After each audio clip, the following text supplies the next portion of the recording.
po 2:00 ng hapon. Tumawag po sa akin si former Congressman Mike Defensor. Tinanong ko po kung ano ang kailangan niya. Meron daw pong isang tao na matagal na po niya kung gustong kausapin para sa isang paglalahad ng kanyang nalalaman tungkol po sa ating iniimbestiga sa committee ito. Sabi ko, madali ba yan kasi meron kaming session, mag-uumpisa yun ng 3:00. Sandali lang ito, sabi niya, kasi nandito lang naman kami rito sa may Golden China. Ito pong restaurant malapit sa atin. Mga 5 minuto lang po siguro mararating natin.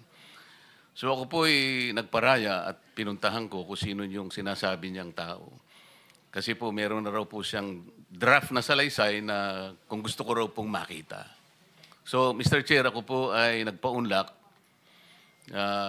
para makita kung talagang meron ngang ganung tao at meron nga siyang gustong isalaysay.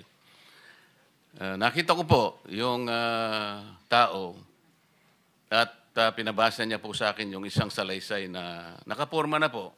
Binasa ko po. Yun pong salaysay na yun ay nagsasabi ng kanyang pagkalungkot at siguro pagkabahala, sabi niya, na bakit nangyayari sa ating bansa ito. At nalulungkot siya, Mr. Chair, sapagkat meron siyang partisipasyon doon eh. At nung makita ko ang kabuuan ng kanyang salaysay, meron po siyang personal na kaalaman para ikonekta si Representative Saldico kay former Speaker Martin Romualdez. Sabi ko, hindi ako pwedeng magtagal, nabasa ko na ito, hahabol ako sa aming sesyon 3:00. Pero kung talagang ikaw ay voluntaryo mong gustong gawin yan sang-ayon sa iyong nilalahad dito, di sige, i-finalize mo yan at gusto ko, ipanotaryo mo sapagkat hindi po pwedeng hindi notaryado yan. At kung buo ang loob mo at talagang yan ay matagal mo nang iniisip, pumunta ka ako bukas ng umaga sapagkat meron kaming pagdinig. Mr. Chair, nandito po yung tao at hawak ko po yung ilang piraso ng kanyang sinumpaang salaysay. Kung po pwede po sana natin siyang tawagin ngayon, para ngayon siya po ang mismong maglahad ng kanyang salaysay sa ating gitna. Okay, you may call him. Mr. Chair, I'm calling Mr. Orly Regala Gutesa para po humarap sa atin. Mr. Gutesa, kayo po ay umupo dito sa may gitna. Pakibigyan mo ng copy si Mr. Chair. Bigyan mo si Chair. Mr. President. Bigyan mo si Mr. President.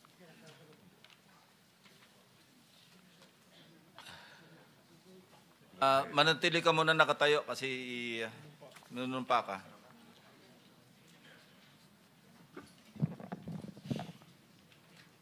Raise your right hand. Yeah. Do you swear or affirm to tell the truth, the whole truth, and nothing but the truth in this proceeding? Yes, sir. Salamat. Take your seat, please. You may proceed. You may continue. Salamat po, Mr. Chair. Mr. Gutesa, kanina ako'y nagpapaliwanag para ipakilala kita. Narinig mo yung aking sinabi. Yes, Your Pwede mo Honor. bang i-confirm na kung ano yung sinabi ko ay yung nangyari kahapon? I confirm, Your Honor. Salamat po. At ngayon po ay hawak ko nga ang inyong sinumpaang salaysay na nung draft ito ay binasa ko. Ganun din nga po at wala namang pagbabago. At gusto ko lamang pong sabihin ninyo na mayroong pirma sa ibabaw ng pangalang Orly Regala Gutesa. Kayo po ba ang nagpirma nito? I confirm, Your Honor. At gaya po ng sinabi nyo sa akin kahapon, voluntaryo ninyong ginawa ito at wala namang namilit sa inyo. At katotohanan yan, ako nga po ay ininyayahan nyo para makita ko yung inyong salaysay. Yes, Your Honor. Ito po ay pinanotaryo ninyo. Nakikita ko rin po. Totoo po ba itong notaryong ito? Totoo po, Your Honor. Okay. Ngayon, kayo na po ang magbasa para sa ganun ay marinig po ng buong kapulungan. Pwede po niyong basahin ang inyong salaysay. Maraming salamat, Your Honor. Mr. Chair, can he proceed? He may proceed. Ako po'y nagpapasalamat sa pagkakataong ito. Sa Senate Blue Ribbon Committee, Senador Ping Lacson, sir. At sa iba pang member na nandito po. Ako po si Orly Gutisa, may asawa, nasa tamang edad, Pilipino. Makatapos makapanumpa na ngayon sa umiiral na batas ay nagsasaad at naglalahad ng gaya ng mga sumusunod. Ako po ay lumabas upang magsalita sa isyu na ito. Bilang isang dating sundalo, inaalay ko ang aking buhay para sa ating bansa. Sa pagkakataong ito, nagdesisyon akong magsalita at maglabas dahil ayokong maging masama ang kinabukasan ng aking mga anak, apo ko sa darating na panahon. Ayoko pong naririnig ko at napapanood ko sa pagdinig ng Blue Ribbon Committee.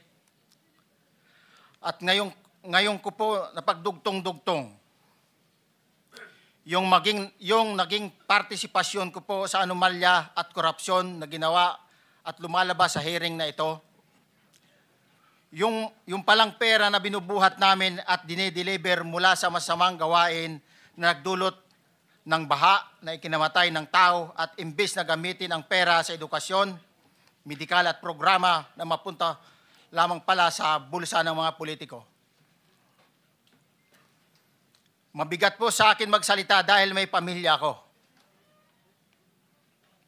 4 ang anak ko, nag-aaral pa. May asawa ako at nangangalaga sa aking mga anak at marami akong kasama sa operasyon na may kinalaman sa ibabahagi ko sa inyo. Nagtatrabaho lang po kami ng mga kasama kong sundalo sa Philippine Marines. Huwag sana isipin na aking mga kasama na nagtatraidor ako. Ako sa aming trabaho at pinagsamahan dahil pare-parehas kaming may pamilya at gusto lang naman naming ayusin ang kinabukasan ng bawat isa. Wala akong iniisip na kapahamakan para sa kanila, bagkus ang gusto ko lang maiayos ang kinabukasan ng bayan at lahat kami. Noong December 5, 2004, na-hire ako bilang security consultant sa Ako Bicol Party List or AKB kay Congressman Saldico. At nasimula ang duty ko kay Congressman Saldico. Bawat umaga, nagre-report ako sa BGC sa Horizon, sa Bonifacio Global City, kung saan nakatira si Kong Saldico. Tuwing may duty at detailed ako sa basura, it means itong basura, ito yung box ng pera na pinag-uusapan natin sa kasalukuyan. Mr. Gutesa, mag-stick ka lang sa binabasa mo. Huwag ka nang nag-a-adlib. Kung ano yung nandito, basahin mo lang. Yes, Your Honor. Tuwing may duty detail ako sa basura, pumupunta kami sa 28 Ladybug Corner, Dragonfly, Valle Verde 6, Pasig City. Tagabuhat lang ako ng malita ng basura. Ang ibig sabihin ng basura ay malita na may lamang pera. Ang bawat malita ay may lamang humigit kumulang 48 million pesos.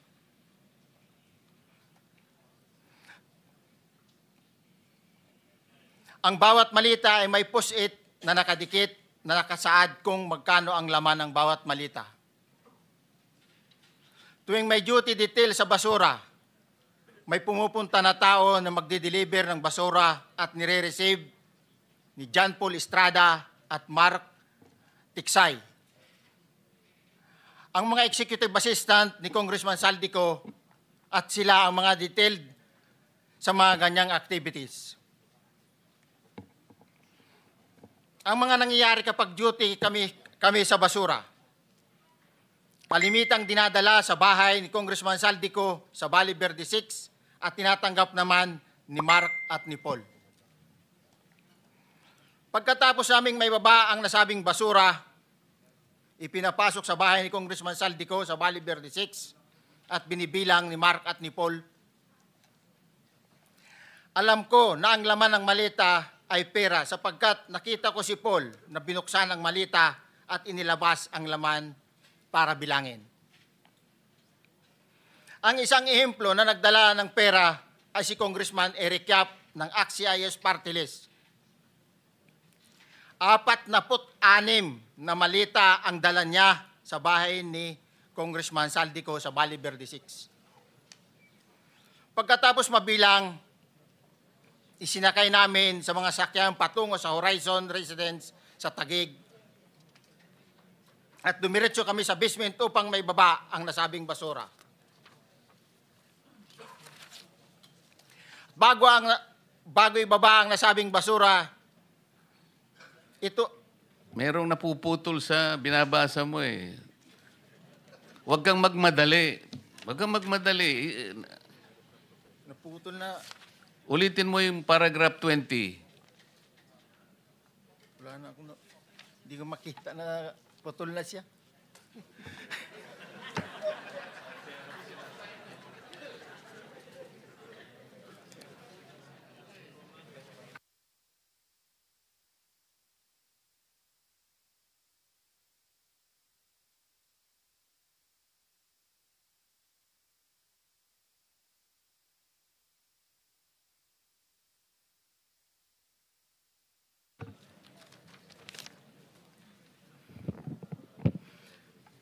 Pagkatapos, mabilang ang sinasakay namin sa mga sakyang patungo sa Horizon Residence, Taguig. Pagdating sa Horizon Residence, dumidiretso kami sa basement upang maibaba ang nasabing basura at dalhin sa unit ni Congressman Saldico sa 56th floor sa nasabing lugar kung saan siya nakatira. Bago ibaba ang nasabing basura, ito ay bawas na. Halimbawa, nag-akyat kami ng 46 na malita. Ibababa lamang namin ay 35 malita para i-deliver sa bahay ni House Speaker Martin Romualdez sa 42 McKinley Street, Taguig. Ang labing isang malita ay naiwan sa taas ng 56th floor sa Horizon Residence.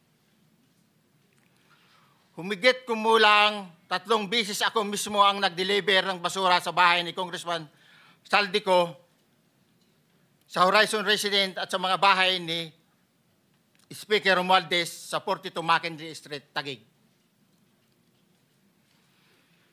Mas maraming pagkakataon na nagde-deliver kami ng basura sa bahay ni Speaker Romualdez at sa bahay ni Congressman Saldico dahil iba-iba kaming mga nakadetailed na close-in, backup at advance party na nagkakaroon ng rotation. Sa huli, ako po ay nagnanais na mapasailalim sa Witness Protection Program dahil alam ko po nanganganib ang buhay ko at ang aking pamilya sa ginawa kong paglalahad na ito.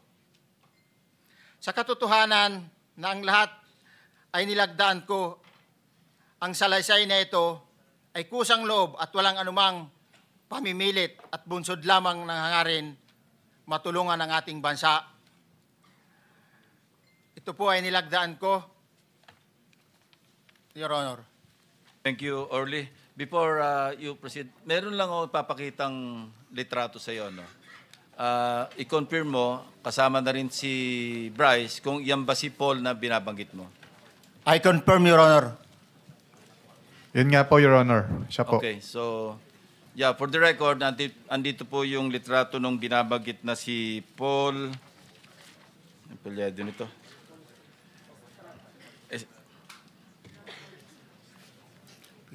John Paul Estrada, hindi ba? Yes, Your Honor. Oh, sige. Thank you very much. You may continue.